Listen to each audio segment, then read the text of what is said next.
its existence is based on a separation from God. So the ego voice is literally a call to death, destruction, littleness. That's what fear is. So when you think about this idea, now here's the thing. What is it for?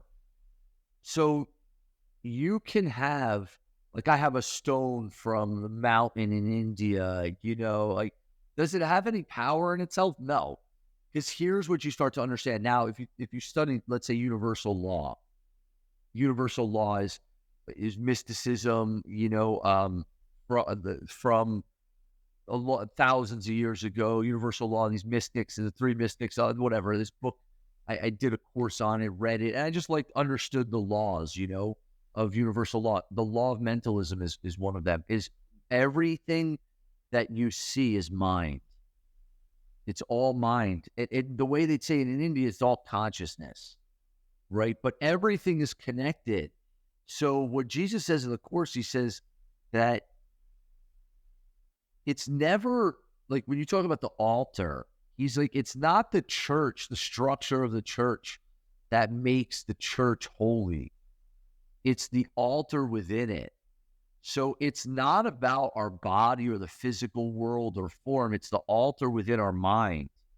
So if you think of your mind like an altar, the Ganesh on the altar in your room, it pales in comparison to the Ganesh on the altar in your mind.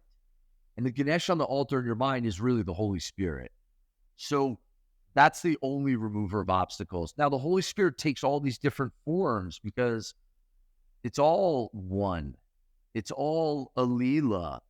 And a lot of religion doesn't understand this because their religion, the ego in some ways hijacked a lot of religion. And he says things in the course like many sincere Christians have misunderstood some of this stuff because their own, he even says this about the apostles, it was like their own unconscious guilt. Like they couldn't deal with like their brother and their teacher was taken from them.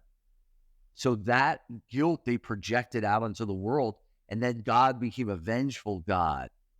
God became a wrathful God. And that's only because that, and even Jesus says in the course, he says, a lot of what I told you, he said, I said you wouldn't be able to understand until later. And this is a theory. I don't know. I can't prove any of this stuff. Is like, are we ready to hear now? That's why we're having conversations like this.